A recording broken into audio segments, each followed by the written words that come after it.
Boa noite, meus amigos. Estamos aqui de volta. Como sempre, começamos esse programa invocando a Santíssima Virgem Maria, o Santo Padre Pio de Pietrelcina, para que roguem a Deus que nenhuma injustiça se cometa nesse programa. Falando em Padre Pio, daqui a pouco eu vou dar uma noticinha aqui a respeito. Mas queria começar aqui dizendo para vocês, recomendando que vocês dessem uma espiada no site do Farol da Democracia Representativa, é faroldemocracia.org. Tem lá um link chamado Material Didático para Download e Impressão, onde eles estão, onde aos poucos estão descarregando lá um negócio chamado Curso de Atualização Política para o Liberal Democrata, que tem vários materiais muito importantes e valiosos. Não deixem de dar uma espiada lá. E agora respondi a uma carta aqui que eu recebi de um cidadão chamado André Lopes, que parece morar embora seja de Curitiba, parece morar no Canadá, porque o endereço é andrecuritiba@yahoo.ca. Eu vou ler a carta dele e em seguida fazer as observações. Não que a carta vale alguma coisa, mas porque é sintomática e típica de alguma maneira. Tenho ouvido suas acusações contra Barack Obama no Throat Speak. Entre outras coisas, você afirma que terroristas pagaram o curso dele na Harvard, que o seu histórico escolar está escondido. Parênteses, a Harvard não tem interrogação, você acha? Que o presidente do Irã diz que a eleição dele será o domínio do Islã na América. O senhor é vítima de pessoas que o acusam de ser sustentado por uma mão invisível da direita, o que não acredito. Porém, as suas afirmações contra o Obama acabam sendo tão levianas quanto, por não serem acompanhadas de provas, e custa acreditar que não haja nenhum órgão de comunicação de direita nos Estados Unidos que possa trazer isso à tona. É impossível, isto é, a Fox não levante essas questões e o senhor sim. O senhor pode apresentar algum site com reputação que apresente provas das acusações que o senhor faz? O senhor bem sabe que a internet está cheia de lixo, portanto, há sites falando bobagens para todos os lados. Inclusive, o senhor tem sido vítima disso. Sites como Obama Crimes, pelo próprio nome, já indicam por que existem. Quanto à inteligência do Obama, alguém que foi editor da Harvard Legal Review e foi professor de Direito da Universidade de Chicago tem plenas condições de escrever um livro. Eu não sou nenhum radical de esquerda ou de direita, mas acho que o senhor tem um nome a zelar e por isso lhe escrevo. E parece que o senhor está fazendo acusações sem provas, e isso acaba arranhando a sua imagem como filósofo. E bom, vamos ver aqui. Então, em primeiro lugar, é bom aproveitar essa carta para dar uns esclarecimentos. O meu critério na investigação desses fatos não é só um critério jornalístico. Eu uso todos os métodos que são, vamos dizer, aprovados em historiografia para a investigação dos fatos e a reconstituição do passado. Eu mesmo sou autor de um trabalho sobre isso, que é Metodologia nas Ciências Sociais. Lecionei várias vezes sobre isso e tenho alguma ideia de como se investiga. A primeira regra é o seguinte: o que sai na mídia ou deixa de sair não tem a mais mínima importância. Mídia é periferia da realidade. Os fatos mais importantes jamais saíram na mídia. Por exemplo, as primeiras pesquisas que resultaram depois na bomba atômica, jamais foram noticiadas. Noticiou quando explodiu a bomba atômica, 30 anos depois. Né? Os fatos importantes na área da ciência, sobretudo os fatos que dizem respeito à verdadeira luta pelo poder, que não equivale à concorrência eleitoral, mas a luta entre grandes grupos de influência, isso jamais sai na mídia. Porque se você quer entender o que está acontecendo, a primeira coisa é esqueça a mídia. Tá certo? Não a mídia em geral. Porque quem nunca trabalhou no jornal é gostado de ver um sujeito amador que não entende absolutamente nada de jornalismo, né? Me cobraram aqui que as minhas palavras serão legitimadas por algum site de reputação ou por algum grande órgão de mídia. Né? O senhor nem sabe como se faz um órgão de mídia. Digo, em primeiro lugar, um jornalista profissional está careca de saber que todo jornal ou noticiário de TV, em todo jornal ou noticiário de TV, só a parte ínfima é feita com material local, isso é dentro da própria redação. O grosso vem de agências de notícias, de centenas de agências de notícias de todo mundo. O jornal vai se limitar a selecionar aquelas notícias de acordo com a sua preferência e publicar. Então, em primeiro lugar, o jornalista profissional não se informa com material de jornal nem de noticiário de TV. Se informa com material de agência de notícias. Regra número 1. Tá certo? Segundo, esse material de agência de notícias tem que ser sujeito, evidentemente, a um exame crítico. Então, para isso, o que você faz? É claro que existem fontes, vamos dizer, que já são, você já está acostumado a lidar com elas e sabe que geralmente o material é confiável, o que evidentemente não é uma prova, mas é apenas um indício. Então, em último caso, você vai, na medida do possível, aos documentos de fonte primária, tá certo? Ou depoimento direto. Por exemplo, toda confissão, mas porque em jurisprudência existem métodos de investigação, na verdade, não só em historiografia, mas também, vamos dizer, na ciência do direito, na arte da investigação policial. Uma confissão de crime, por exemplo, é considerada uma prova cabal. Se o sujeito confessou o crime, não se investiga mais, se parte do princípio de que ele é o autor. Não é isso? E, então, tudo que o sujeito depõe, para dizer, contra ele mesmo, em geral é verdade, a não ser o único sujeito que depõe contra si mesmo, que mente contra si mesmo, é maluco. Então, excluindo a hipótese da demência, né, que deveria ser visível pela própria aparência do sujeito, a confissão de um ato comprometedor ou criminoso, em geral, é verdadeira. Tá certo? Então, por exemplo, no caso, que terroristas pagaram o curso dele na Harvard. Eu não disse terroristas, eu disse organizações pró-terroristas. Isso é importante. É claro que a organização pró-terrorista faz parte do esquema terrorista. Já dizia Lenin, já distinguia o terrorismo, chamava o terrorismo de propaganda armada. Mas a finalidade da propaganda armada é abrir um espaço para a propaganda desarmada que o cumprimenta e tira suas consequências políticas. Então, organizações pró-terroristas frequentemente são mais perigosas e mais poderosas do que organizações terroristas. No caso, essa história de Harvard, talvez o camarada não saiba, mas aqui nos Estados Unidos, para você se inscrever em qualquer grande universidade, você precisa de um sponsor, quer dizer, um patrocinador, um camarada que assina como responsável pelo pagamento das suas anuidades, etc. No caso de Barack Obama, esse sponsor é um sujeito que foi advogado dos Panteras Negras. Portanto, evidentemente, não é um sujeito conservador, nem pró-republicano, né? Este camarada chamou uma entrevista de imprensa e disse o seguinte: olha, eu fui o sponsor, mas quem pagou não fui eu. Quem pagou foi um sujeito chamado Khalid al-Mansur, que aliás, é um americano, que nasceu com um nome americano e adotou esse nome ao entrar para o Islã e que se tornou depois o representante de um príncipe saudita. O príncipe saudita que, vamos dizer, é já um famoso patrocinador de organizações pró-terroristas no mundo inteiro e que, quando fez o 11 de setembro, ele celebrou o 11 de setembro como castigo divino. Olha, eu não tenho nenhum motivo para duvidar do depoimento do homem dos Panteras Negras. Quanto a Khalid al-Mansur, é fácil você procurar. Se você procurar no próprio Google, você vai achar vários textos e várias declarações de Khalid al-Mansur e você vai ver o que ele disse. Então está aí. Um sujeito que posou como sponsor diz: o dinheiro não era meu, era do Khalid al-Mansur. Por que haveria de mentir nisso aí? Para ele atrair agora a antipatia do Obama e dos próprios Panteras Negras, que eram os clientes dele, ele não vai fazer isso. Então, muito provavelmente, essa declaração é verdadeira. Não há por que duvidar. Segundo, que o histórico escolar está escondido. Ora, já houve dezenas de cobranças de que Obama apresentasse o histórico escolar, não apareceu até agora. Agora ele pergunta aqui ingenuamente: a Harvard não tem? E você acha que a Harvard entrega para qualquer um o histórico escolar de terceiros? Mas que estupidez é essa? Tá certo? Outra coisa, que o Obama não entregou a certidão de nascimento, não entregou o histórico escolar, não entregou registros médicos, não entregou nem sequer a lista de contribuintes, é uma coisa que você pode verificar facilmente no próprio site da campanha do Obama. Você vai lá, você vê que tem uma certidão de nascimento lá, que, vamos dizer, essa que é acusada de ser fake, e se você examinar com um pouquinho de cuidado, você vai ver mesmo que não tem carimbo, não tem assinatura, não tem nada. Quem respondeu que a certidão é autêntica, que verificou, etc., etc., foi o site Fact Check, que é apresentado por aí como um site suprapartidário, etc., etc. Suprapartidário coisíssima nenhuma.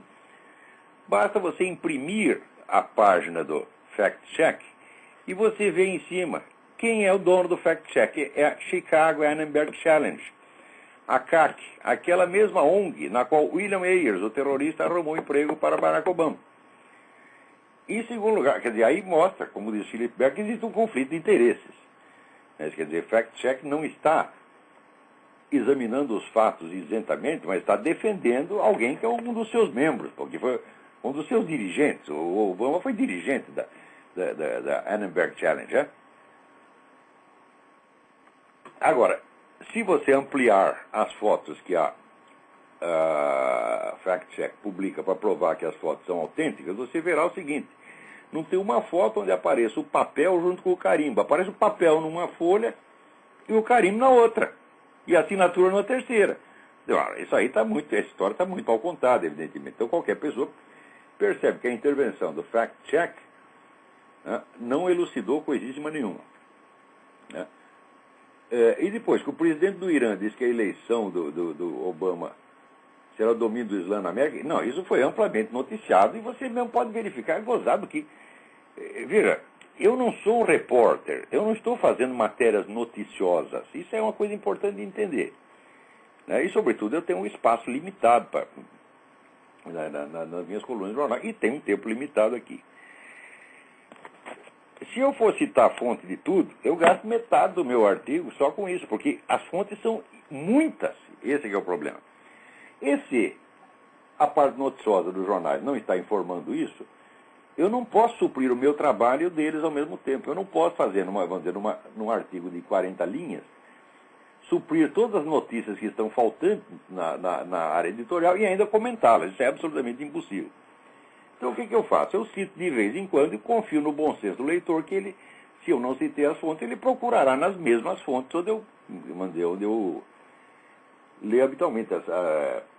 As minhas fontes habituais são o site WorldNet Daily, o Newsmax.com, o Drudge Report. Matt Drudge foi o sujeito que descobriu o famoso caso da Mônica Lewinsky, né? E as agências noticiosas.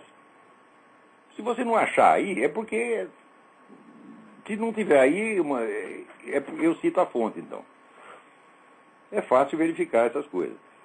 Agora, o camarada veio me negar notícias negar fatos notórios, como por exemplo essa declaração do presidente do Irã. Essa declaração, ela não foi censurada em parte alguma, ela apareceu em vários jornais. Apenas não apareceu com o devido destaque. E as pessoas se recusam a ver nisso qualquer indício a respeito do Obama. Dirão assim: o coitado do Obama não tem nada a ver com o que o Ahmadinejad disse. É mais ou menos como o caso da Acorn, né? Que está distribuindo aí milhões de títulos de eleitor falsos, já tem processo movido pelo Partido Republicano. E o pessoal diz: então o Obama não tem culpa de que a Acorn tenha decidido ajudá-lo ilegalmente. Tá certo? Então o Obama nunca tem culpa de nada que se faz em favor dele, né? Essas coisas não é para você decidir de antemão, é para você investigar. Por exemplo, quando ele disse que não tinha nada a ver com a Acorn, que nunca trabalhou na Acorn, ele mentiu, porque isso aí já tem na internet até as fotos dele lá dando lições como instrutor da Acorn, né? Agora, o curioso é dizer, não acredito que não haja nenhum órgão de comunicação de direita nos Estados Unidos que possa trazer isso à tona. E primeiro, que órgão de comunicação de direita? Grande órgão de comunicação de direita não existe nenhum. A Fox News não é de direita, né? A Fox News pertence ao Rupert Murdoch, que tem jornais de esquerda no mundo inteiro. E aqui ele consentiu, no máximo, por causa de uma equipe que já estava lá na Fox News, ele consentiu, no máximo, em fazer um meio a meio. Tipo assim, Sean Hannity e Larry Combs. É meio direita, meio esquerda. Isto, para o padrão atual americano, já é direitismo excessivo, né? E a Fox News, se você acredita, vamos dizer, que a Fox News é uma organização de direita, você já está completamente fora da realidade. Você vê, no caso, por exemplo, do Philip Berg, o único jornal de uma certa importância que noticiou o processo foi o Washington Times. O Washington Times é tido como uma encarnação mesma do direitismo. É tido, vamos dizer, pela esquerda. Porque quem é conservador sabe que o Washington Times vai deixar muito a desejar. Ele pode ser um órgão pró-republicano, mas republicano é uma coisa, conservador é outra, completamente diferente. conservadores são uma ala dentro do Partido Republicano, uma ala bem caracterizada. Por exemplo, você sabe, para saber o que pensam os republicanos, você tem que acompanhar o CEPAC. O CEPAC é o Congresso Anual dos Conservadores, dos republicanos conservadores. Eles são uma ala, existem outras, tá certo? E o Washington Times pode ser vagamente favorável ao Partido Republicano, porém jamais a essa ala conservadora, tá certo? Como é que o Washington Times noticiou o caso? Noticiou dizendo, isso aí são rumores que correm pela internet, né? E está bem provado que Obama nasceu nos Estados Unidos, e como prova eles alegam o quê? O página do fact-check. Isto o Washington Times. O processo do Berg só é mencionado nas duas linhas finais, como se fosse apenas um rumor a mais, e não se dá a informação essencial. O fato de que haja um processo em si mesmo não quer dizer nada. Tá certo? O processo, vamos dizer, aliás, o processo não está acusando Obama de nada. Você vê que é um processo civil e não criminal, e o processo apenas solicita que ele apresente a sua certidão de nascimento original. Só isso. É um processo para ter uma declaração que o juiz intime Obama a apresentar a sua certidão de nascimento. Ora, se o Obama, exibiu a sua certidão de nascimento no site da campanha, por que ele não pode mostrar para um juiz também? O que tem de mais? Né? Então, o processo não visa aprovar nada e não precisa provar nada. O processo é apenas para solicitar que apresente o documento. Bom, o que fez Obama? Apresentou o documento? Não. Obama apresentou já 2 petições para ser dispensado de apresentar o documento. Ora, o que é mais fácil, meu filho? Você abrir uma gaveta e pegar uma certidão de nascimento e levar para o juiz?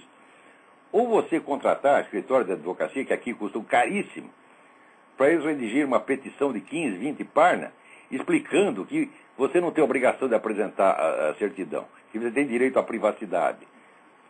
Quer dizer, a resposta tortuosa e esquiva do Obama é isso que chama a atenção, e isso é o fato principal. Quer dizer, qualquer jornalista, para não dizer qual historiador, tem obrigação de entender que este é o centro do acontecimento. Que o processo só se torna verdadeiramente importante por causa disso. Se você acompanhar meus artigos, senhor André, você vai ver que eu não mencionei o processo antes de aparecer a resposta do Obama. Porque eu não posso prejulgar o Obama. Digo, aí se ele tem a certidão de nascimento, ele vai lá, apresenta e cala a boca desse Philip Berg. Eu só comecei a comentar o processo justamente porque o Obama não fez isso. Porque o Obama, não uma vez, mas 2 vezes, como você verá, no site do Philip Berg, se esquivou de apresentar o documento. Ora, isso aí é uma coisa altamente suspeita. Se você apresentar uma certidão de nascimento, é uma coisa obrigatória para você arrumar um emprego, para você ir para uma escola. Por que não pode apresentar? Eu digo, não pode apresentar por quê? Porque aquela certidão que apareceu no site da campanha, tão louvada pela fact-check, aquela é fake mesmo, aquela não serve, tem que ser o original impresso. Aquele negócio eletrônico, né, não convence ninguém.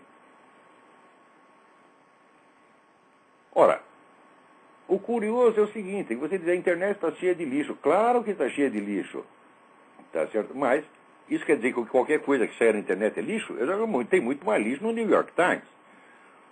O New York Times já foi tantas vezes desmascarado desde a década de 30, tá certo? Que a tiragem dessa porcaria está diminuindo ano após ano. Aliás, isso acontece também no Brasil. No Brasil, a tiragem, quando não cai, ela permanece estacionária. Eu asseguro para você que a tiragem dos grandes jornais no Brasil, Folha, Estadão, etc., é a mesma dos anos 50, quando a população era 3 vezes menor, tá certo? E o analfabetismo alcançar pelo menos 50% da população. Espera aí, tem alguém na linha, deixa eu atender.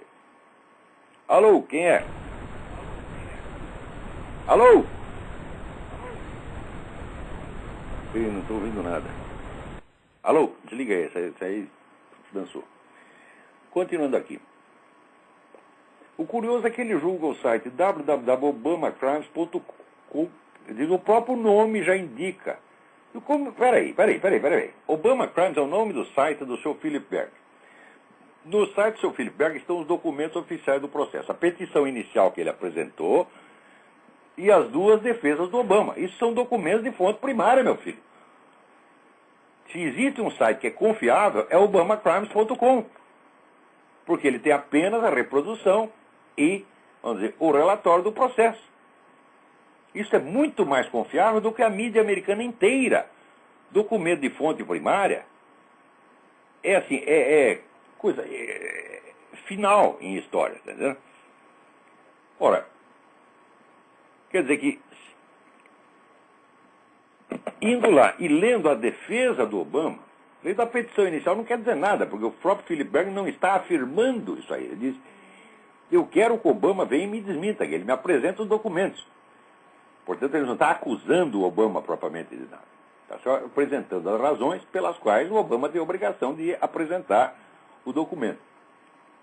Quando você vai ler a defesa do Obama, aí que a coisa se torna interessante.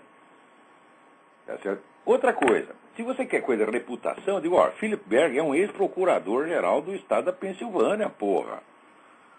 Foi candidato a governador da Pensilvânia, não é um Zé Mané, você está entendendo? O Philip Berg, em si, ele tem mais credibilidade, tem fé pública por ter sido procurador do Estado.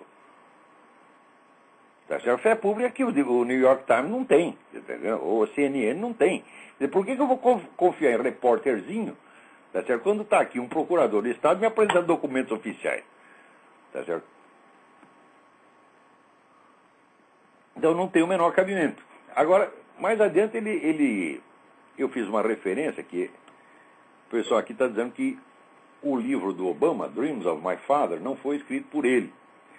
Quem levantou isso foi um repórter chamado Jack Cashill, que é um dos melhores repórteres americanos. Já li muita coisa boa do Jack Cashill, eu sei que ele não está brincando. O que fez o Jack Cashill?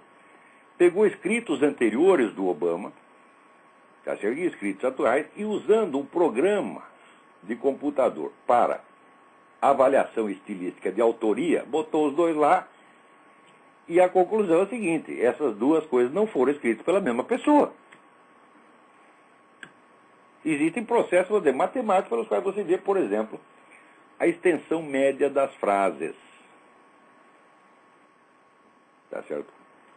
O uso repetitivo de determinadas palavras em determinados contextos ou determinadas figuras de linguagem. Isso aí se utiliza, é claro que não, vou dizer, isso não dá uma certeza absoluta, mas dá um indício, vamos dizer, um elemento de probabilidade muito maior do que pesquisa eleitoral. Você vendo os escritos anteriores do Obama, são muito ruins mesmo. Tá certo? E o fato é que o Dreams of My Father é um livro literariamente notável, é um dos motivos da fama do Obama, é que ele foi celebrado como um grande escritor. Quando você vai ler, realmente, são trechos notáveis que tem ali. Então,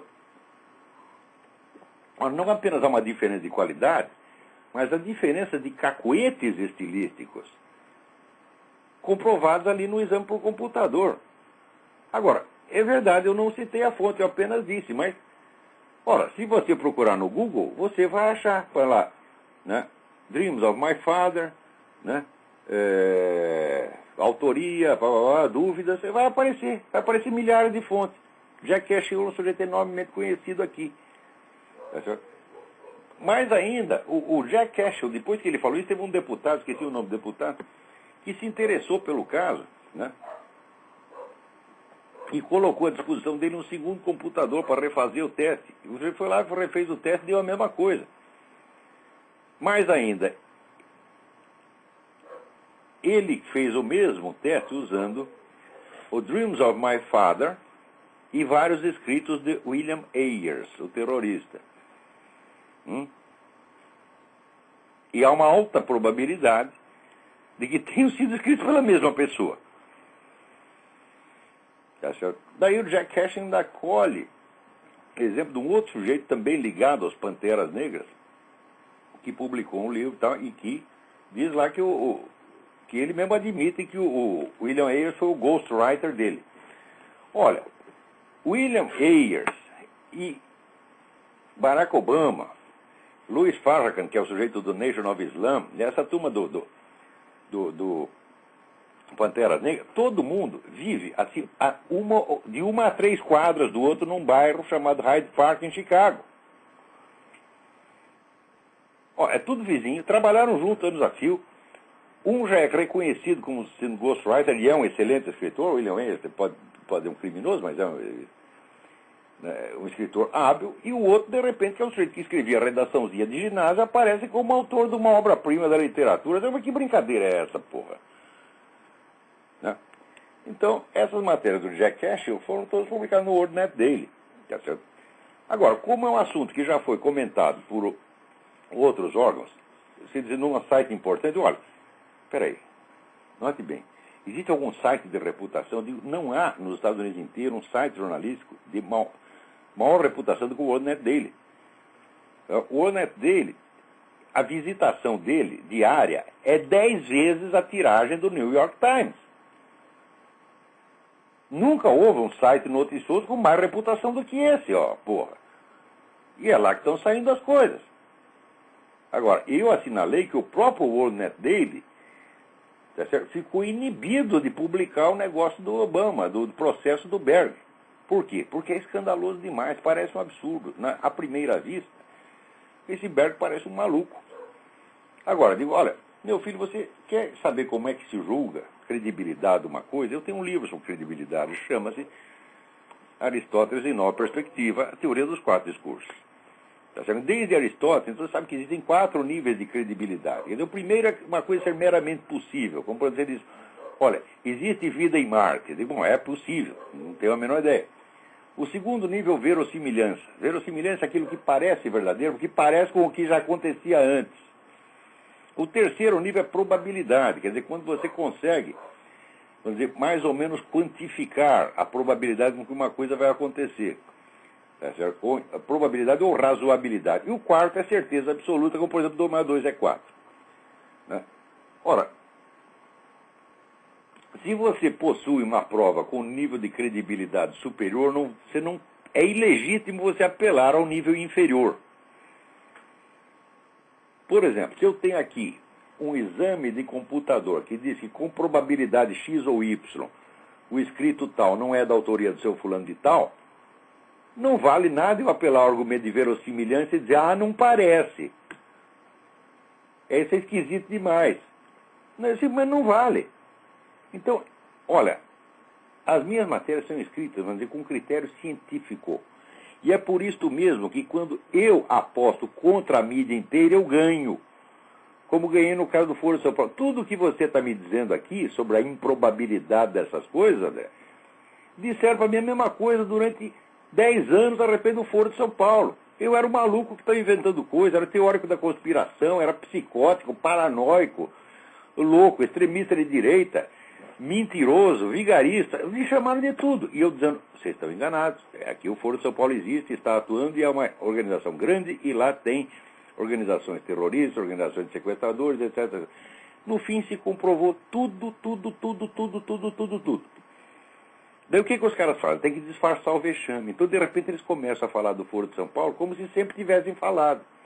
Isso aí o Globo fez, a Folha fez, o Estadão fez, todo mundo fez.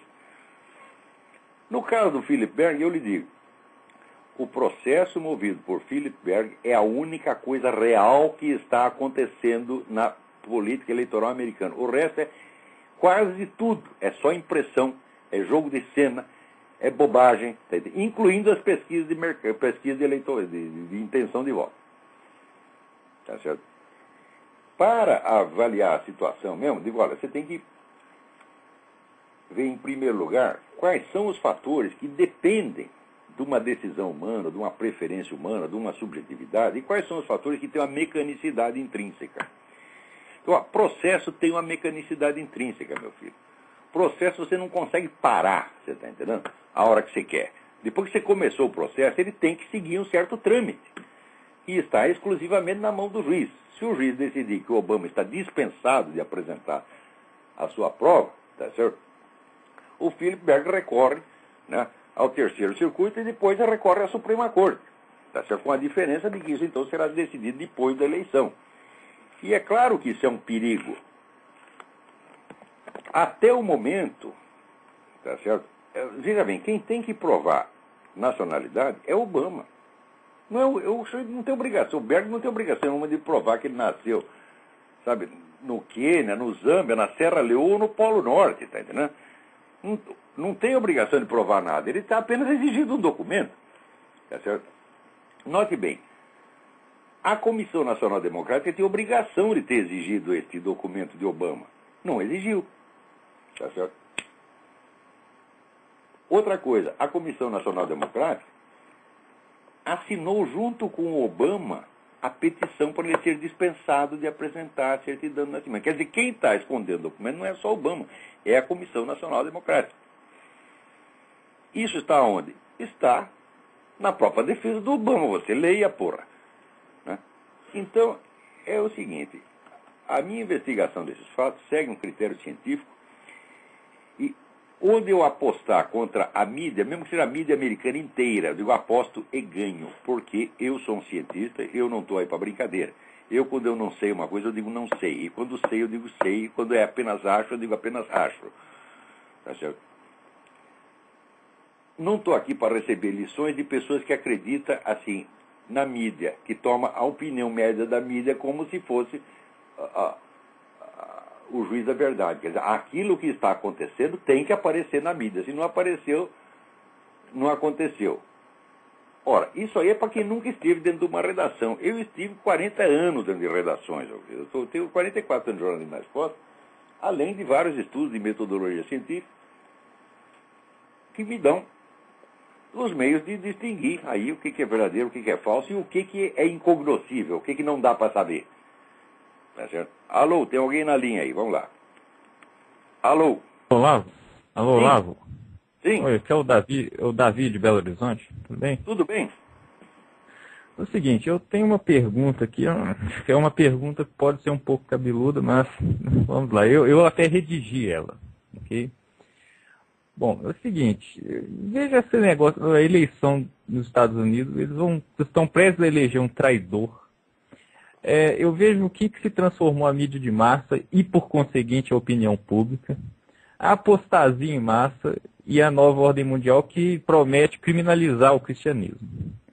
O Ocidente parece estar em decadência e nós estamos diante de uma crise.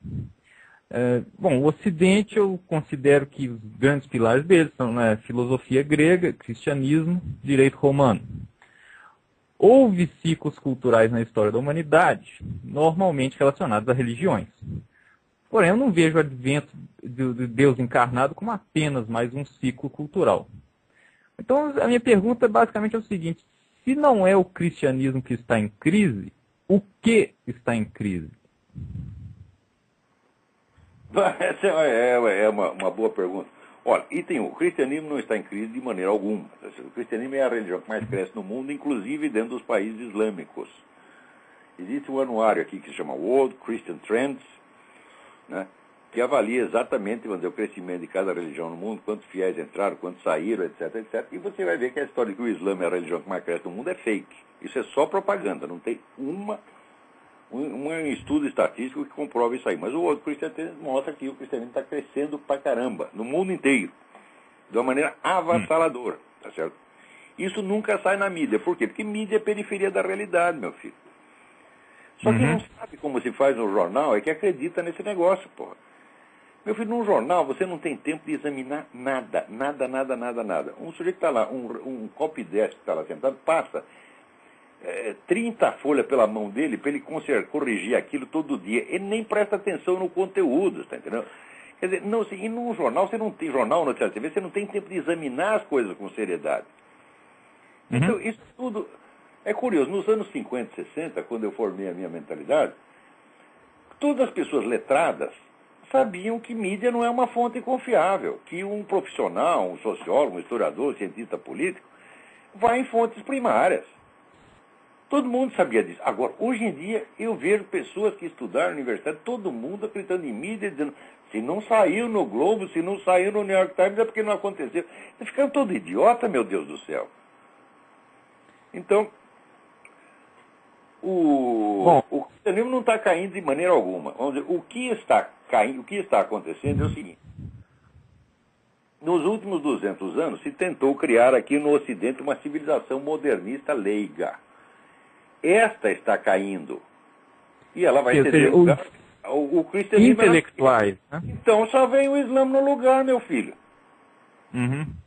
Porque você vê, na Rússia, nos países do leste europeu, né, depois do comunismo, são os países que têm a taxa de natalidade mais baixa. Quer dizer, o comunismo levou os camaradas a uma depressão, no qual eles não querem viver, não querem ter filho, etc, etc.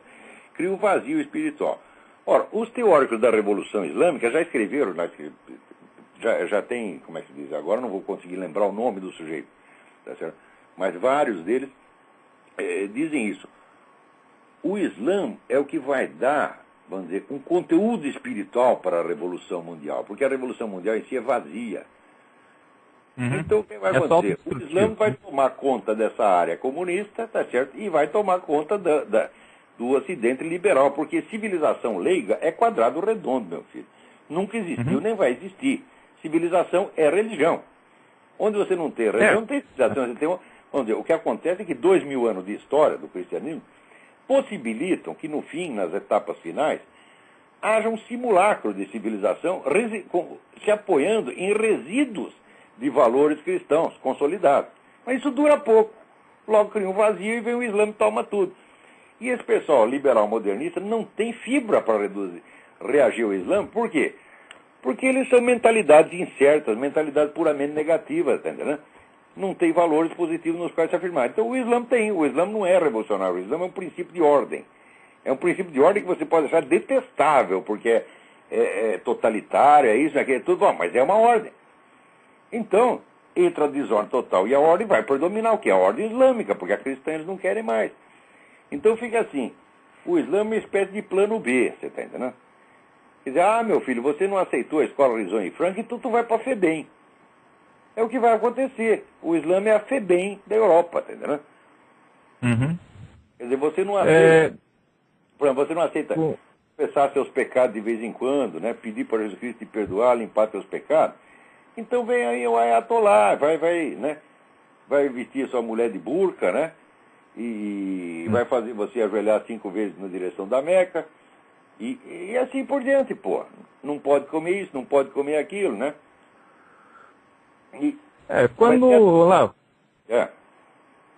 Quando eu me referi na apostasia, eu me referi mais no sentido dos intelectuais. Porque realmente dá para ver que houve uma apostasia. A intelectualidade ocidental está em frangalhos.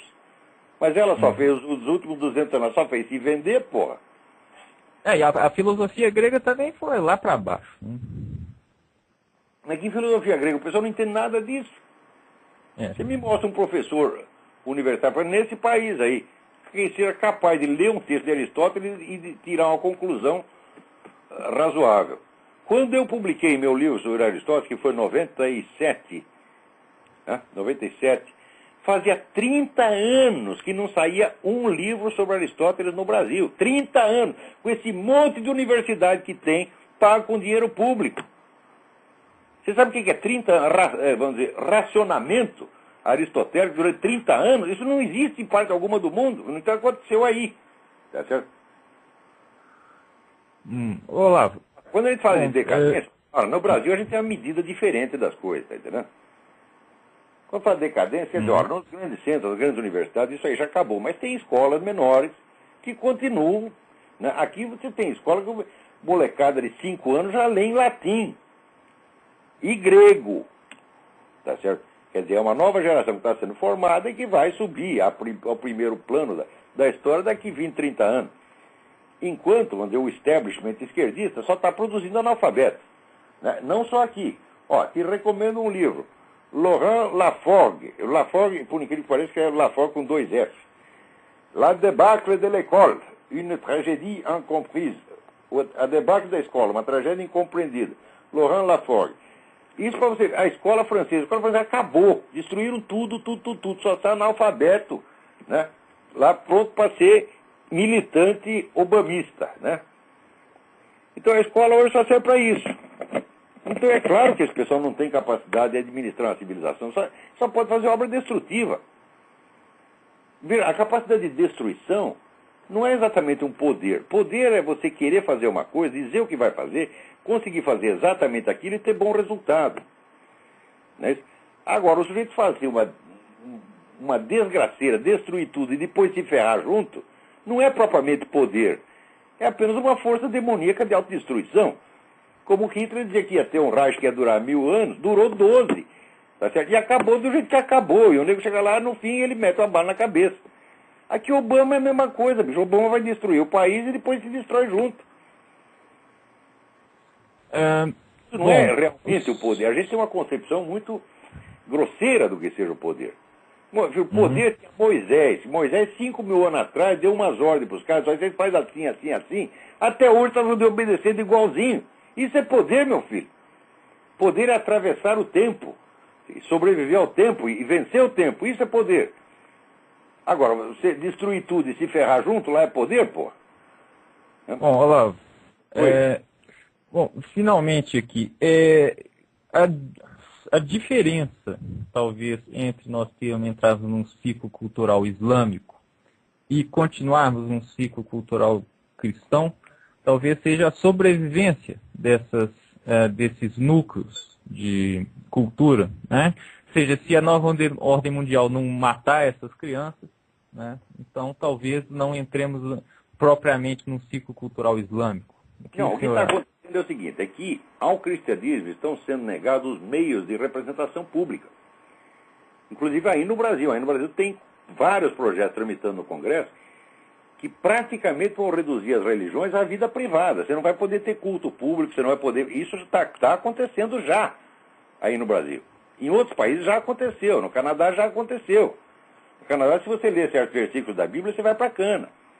Então, o sujeito acaba tendo a mesma posição que o cristão tem no Irã. No Irã, você pode ser cristão dentro da sua casa. Se você sair e ler a Bíblia em público, você vai para a cana. Eles estão montando já essa situação.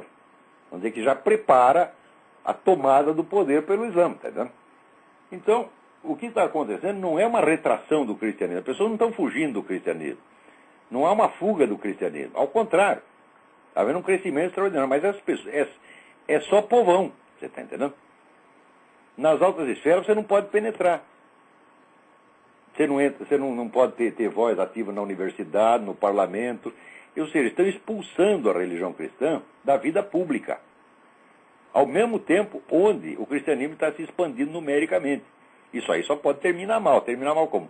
Numa matança. Porque se você destrói culturalmente uma comunidade, você destrói os meios de participação na vida pública, na comunidade, e você a marginaliza completamente, mas ela continua existindo e sendo numericamente significativa, o que você vai fazer em seguida? Você vai ter que matar os caras, porra.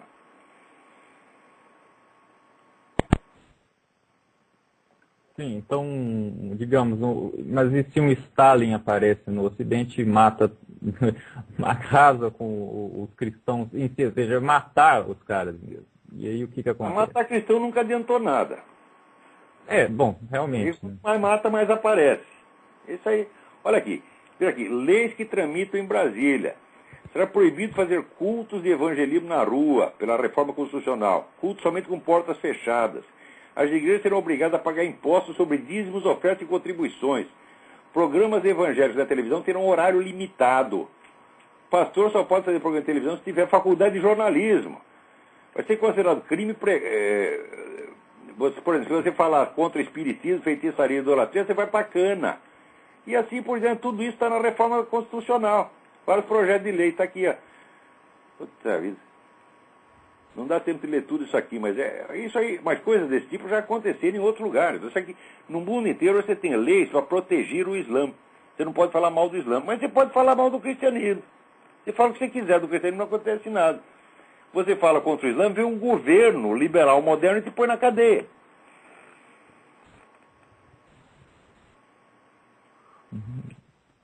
Bom, eu acho que é isso então. Fila aí esperando para falar. Ok, muito obrigado, Olavo. Obrigado eu.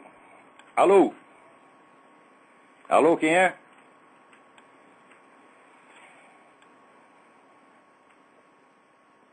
Bom, aqui temos uma carta muito interessante. Duas cartas sobre paralaxe, uma do Daniel Scherer e outra da Camila Flores. Eu não vou responder essas perguntas aqui porque as respostas são muito complexas, mas eu vou fazer uma gravação para o seminário de filosofia, não do curso do seminário, mas aquelas gravações que eu faço de vez em quando para lá, e vou responder as suas perguntas lá. Aliás, falando de seminário de filosofia, nós tivemos um problema horroroso com o provedor, tá certo? Que nós botamos material lá que a memória deles não aguentava, daí o que eles fizeram? Trancaram a nossa conta. E não só trancaram a nossa conta, como bloquearam o acesso ao nosso próprio material, de maneira que não podiam pegar aquilo para migrar para outros sites. Foi só hoje que conseguimos. Quer dizer, isso é uma sacanagem, uma filha da putice, né? Tem que processar essa porra desse site. Agora, fica difícil processar, porque o seminário, a sede do seminário é aí. Eu estou aqui, né, e o provedor também parece que é daqui. Isso é uma sacanagem muito grande, mas graças a Deus já foi superado, já voltamos ao funcionamento normal, tá certo? Então, por favor, visitem lá o site www.seminariodefilosofia.org. E eu espero que até a semana que vem, ou se não for a semana que vem, daqui 15 dias, eu dou uma resposta para você lá. São cartas muito boas. Parabéns, Daniel Scherer e Camila Flores, pela sua pergunta. Mostra que vocês estão estudando mesmo, estão fazendo esforço para entender. Tá certo? Que é a coisa, no Brasil, o sujeito quer entender. O brasileiro tem um compromisso sacrossanto de não entender porra nenhuma. Ele é fiel a isso, né? Quando nós no batismo já pergunta, né? Você entenderá alguma coisa? Daí o padrinho responde, não. Pronto. É o batismo do capeta, porra. Feito lá pela turma da Teologia da Libertação. Aliás, aqui o pessoal diz... Veja, aqui se tornou proibido dizer que o Obama foi muçulmano. É incrível, porque, veja, ele mesmo diz que ele se tornou cristão, entre aspas, aos 20 anos de idade, quando conheceu o pastor Jeremiah Wright. O que ele era antes? Né?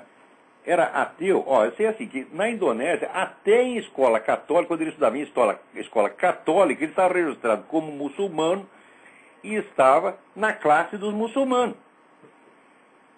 O Daniel Papes já provou isso aí. Olha, ele pode ter se convertido depois, mas que ele foi muçulmano, ele foi. Isso é uma mentira. Agora, vem esse palhaço desse Colin Powell, né, dizer, não, estão difamando o Obama, dizendo que ele foi muçulmano, etc. Mas como? Peraí. Está lá no livro de memórias dele, ele disse que se tornou cristão aos 20 anos de idade. E antes era o quê?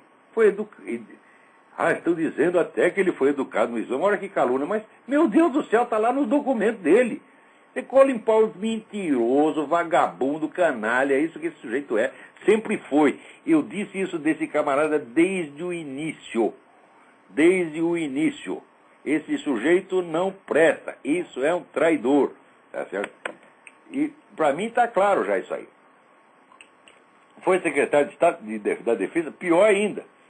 Agora aqui todo mundo diz, você fala isso porque o sujeito é preto. O caralho, meu candidato é preto, Alan Keyes. O que fizeram no Alan Keyes? Deram um pontapé na bunda, o melhor homem que tinha nos Estados Unidos, para botar esses vagabundos, que nem pretos são semi-pretos.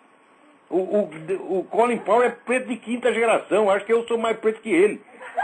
E o Obama também é apenas um mulato e não é descendente de escravo americano, coisa nenhuma. Tá certo? Quer dizer, como é que Afro-American não é Afro-American, né? Quem é? Alô? Alô? É Ayrton do Rio. Ayrton, tudo bem? Tudo bem, Olavo? Boa noite. Boa noite. Então, eu estou lendo aqui o Aristóteles em Nova Perspectiva, começando, né? Porque eu tentei ler no original, realmente é complicado, rapaz. É bem mais difícil. Eu, quando comecei a acompanhar a sua carreira, eu estava começando a ver as suas colunas, né? Eu estava começando a compreender um pouquinho da filosofia e buscando informação. E é claro que a gente se apaixona primeiro pelo Nietzsche, porque é muito mais fácil, né? É mais fácil. Ele escreve bem. Claro. Nietzsche é escritor para adolescente. Depois você É muito mais. É para adolescente, exatamente. E outra coisa também, os filósofos, esse rapaz que ligou aí contestando aí as suas opiniões sobre o Obama, que eu concordo com você plenamente, é porque os filósofos estão sempre muito à frente do tempo. Porque uma pessoa como o senhor que vive para estudar, para pesquisar, você está muito à frente de quem está vendo só a superfície ou acompanhando a mídia, né? Essa mídia. Tem um amigo meu que dizia, o problema de você nascer, né, 50 anos à frente é que você tem que esperar 50 anos. Esse é o problema. Eu desde que acompanho você não errou uma, rapaz. Só acerta tudo. Impressionante. Então, pelo menos que ele lhe deu o benefício da dúvida. Pra ele não, queria eu ter errado. Eu ter errado todas essas análises. Infelizmente, todas verdadeiras. É verdade.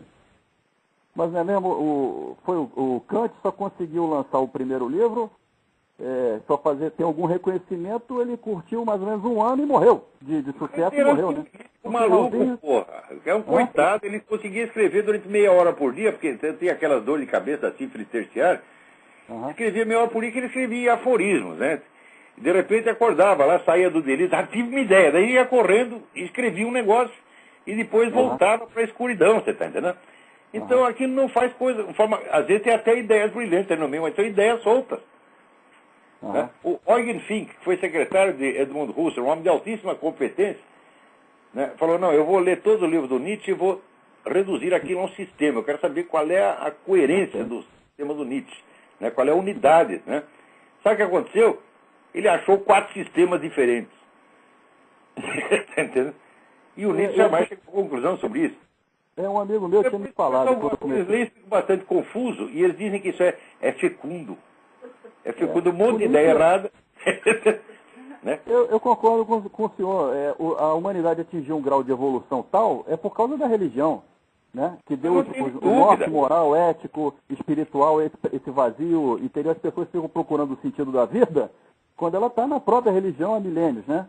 E aí vem o Nietzsche e de uma hora para outra tira isso, subtrai. O cara pira. A Igreja Católica ela teve uma luta de milênios para acabar com a escravidão.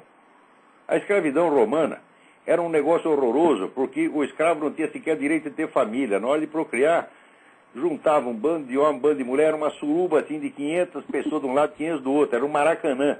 Tá entendendo? E daí todo mundo comia todo mundo, né? Aquele negócio que nem do português, me passaram a mão na bunda, não comi ninguém, aquele negócio horroroso. E daí ninguém sabia quem era o filho, e portanto não tinha família, não tinha herança, não tinha nada. Era tratado que nem bicho. A igreja, depois de muitos séculos de luta, conseguiu assegurar que eles tivessem o direito de casar, ter filho e ter sua propriedadezinha. Uma coisa maravilhosa. Mas ainda não estava bom, ainda continuou lutando. Foi o cristianismo que extinguiu a escravidão no mundo. No Islã tem escravidão até hoje. É legítimo no Islã a escravidão. Agora os caras ficam inventando aí que foi Stalin que libertou os escravos, foi Fidel Castro. Na União Soviética só tinha trabalho escravo. Era só trabalho escravo. Se você não tem o direito de escolher seu emprego e o lugar onde você trabalha, é trabalho escravo, porra. Na China é trabalho escravo. Na China hoje em dia é trabalho escravo, porra. Claro, a China é 100% trabalho escravo. Não tem direito a fazer greve, não tem outro jornal, não tem como contestar, não tem nada. Não tem nada. Quer dizer, eu querem jogar religião pela janela, olha, tem uma religião que é doce, macia, etc, etc. Tem outra que é durona, é porrada na cabeça, que é o Islã. Você imagina, olha, o George Soros dizia o seguinte, olha, esse negócio de você achar que você é Deus é uma doença, mas eu já estou me acostumando com a ideia. Então, se o George Soros pode pensar isso, você durante 2 minutos, imagina... O Lula também. O Lula também. O Obama aqui, também, chamou ele de Messias. Tem uma outra admiradora dele que chamou ele de meu Jesus. Agora, ele, muito modestamente, ele disse a seguinte frase: contrariamente ao que diz a opinião popular, eu não nasci numa manjedoura. Já pensou se ele não dissesse? Né? Agora, se o Obama pode brincar até, eu também posso. Eu vou imaginar que eu sou Deus. Então tem lá uma religião, o cristianismo. Né? Eu mandei meu próprio filho para sacrificar para os caras. Bom, agora, a segunda que está prevista na Bíblia, preste bem atenção. Né? Ninguém pode negar totalmente as origens divinas do Islã, porque ela está anunciada na história de Abraão. Quando Agar vai para o deserto, e o menino está chorando porque não tem água, né? Daí Deus anuncia, não fique perturbado, que vai nascer dele uma grande nação. Nação não quer dizer nação no sentido moderno, jurídico, quer dizer nação, quer dizer um povo em torno de uma religião. Então o Islã está previsto na Bíblia, claro que está. Agora, o Islã é o plano B. E também avisa o seguinte, que o Islã seria como um jumento selvagem. tá certo? Então, ó, você não quer aqui a religião do cordeiro, manso, pacífico, tem a religião do jumento selvagem que vai te dar coice na bunda. É na marra. Na marra, e você vai ver o que é bom para tosse. É o que a escolha que a humanidade imbecil está fazendo. É. Olá, você tem toda a razão. Eu vou desligar agora, que eu estou fazendo interurbano, e eu ainda não trabalho, não estou mamando nenhuma teta do governo, como esses petistas safados. Então tem que desligar aqui para economizar. Trabalhar, você vê que coisa horrorosa. Pois é, nós capitalistas a gente tem que trabalhar, bicho. Mas que nem Obama jamais trabalhou. Obama jamais teve um emprego, rapaz. É verdade. Vai ter que arrumar a ONG do Obama. O Lula ainda trabalhou de operar 2 anos. O Obama nem isso. Ele já foi direto para a ONG, para cavar dinheiro, cavar verba pública. É um negócio incrível. Posso deixar uma pergunta no ar aí? Deixa. O que gostou da visita do Champagne ao babaca do Hugo Chávez? Porque o tempo vai falar com a oposição, com o líder estudantil que está perseguido pela ditadura chavista, né? Ele não pode ver um ditador que ele fica de pau duro, rapaz. É um negócio impressionante. Esse menino não tem jeito. Mas olha a cara dele. Você já viu bem a cara do Champagne? Pô. Deve ser esquisito, hein, rapaz? É. Eu acho que bom, tem algum problema aí, hereditário, sei lá o quê. Tá bom, agora, rapaz. Fica com Deus aí. Vou acompanhar o programa aqui. Obrigadão. Aqui, antes de eu atender, a Priscila Hoffman pergunta se eu conheço o livro Verdade Absoluta, Libertando o Cristianismo do seu Cativeiro Cultural, de Nancy Pearcey. Conheço o livro, acho admirável, leitura obrigatória. Agora ela diz, só fiquei com dúvida quando diz que a Nova Era vem do neoplatonismo de Plotino. Isso, de fato, é um detalhe errado, mas isso não é importante no livro, né? As origens históricas do negócio não é o campo da Nancy Pearcey. Leiam esse livro, se puder. Verdade Absoluta, Libertando o Cristianismo do seu Cativeiro Cultural. Nancy Pearcey, Pearcey. Alô, quem é? Alô, nós temos 1 minuto aí. Olá, boa noite. Boa noite, tudo bem? Boa noite, é o Ricardo. É o Ricardo, Colômbia, Carolina do Sul. Tudo bem? Eu ouvi você... Tudo bem. Sou seu fã. Eu ouvi você falando a respeito do Colin Powell. Mas você não sabe, eu estava assistindo semana passada na própria Fox a declaração do John McCain quando alguém num evento de campanha dele falando que estava com medo do Obama, scared, ele falou, não, eu me lembrei de você. Eu falei, não, mas ele é um homem decente, não sei o quê. Não parece que o cara passou 10 anos no Vietnã. Provada, é apoiado por todos os inimigos dos Estados Unidos e você desconfiar dele é racismo. O cara passou 10 anos no Vietnã combatendo comunista e foi prisioneiro de guerra, e na hora que ele tem oportunidade, que fala... Mas agora tá velho e broxa, pô. Agora não adianta mais. Mas assim não dá, assim não tem jeito, né? Não, e o John McCain nunca foi um conservador. John McCain é o que eles chamam liberal republican. Ele parece muito mal um democrata do que outra coisa. Mas quando escolheram o John McCain, em vez de escolher os outros, já decidiram que era para levar porrada. O John McCain está querendo entrar nessa luta com as 2 mãos amarradas, tá certo? E ainda dando vantagem para o adversário. Eu ouvi isso, eu fiquei, meu Deus do céu, assim não tem jeito. De qualquer maneira, muito obrigado, parabéns. No Diário do Comércio, que chama o Candidato do Medo, você vai estar tudo explicado lá por que essa merda está acontecendo. Agora, para não dizer que está tudo mal, vejam vocês. Abriram o túmulo do Padre Pio 40 anos depois da morte dele. O corpo está intacto. Olha, esses fenômenos, por exemplo, a grande mídia não destaca. Ela até noticia um pouquinho, como se fosse um nada. Olha, esta notícia, tá certo? Arrebenta com toda a cultura moderna, só esta. Mesmo que fosse o único santo que tem o corpo incorruptível depois de 40 anos, isso já bastaria para estuporar com toda a cultura moderna. Porque esse fato você não tem explicação, mas ele acontece. Tá certo? E isso é uma prova de que a Igreja Católica não está brincando com os ensinamentos dela. O que ela diz acontece. Pensem nisso, minha. No YouTube tem, você procura lá, Exhumação del Padre Pio, exumação, e tem um H depois do X, exumação. Vocês vão achar, lá tem vários vídeos sobre isso. Então, o grande Padre Pio, que foi beatificado, foi canonizado pelo beatificado não, foi canonizado pelo João Paulo II, ainda está, depois de morto, ainda está dando a sua mensagem, tá certo? A sua mensagem de caridade, amor, de salvação. Vão lá e vejam isso.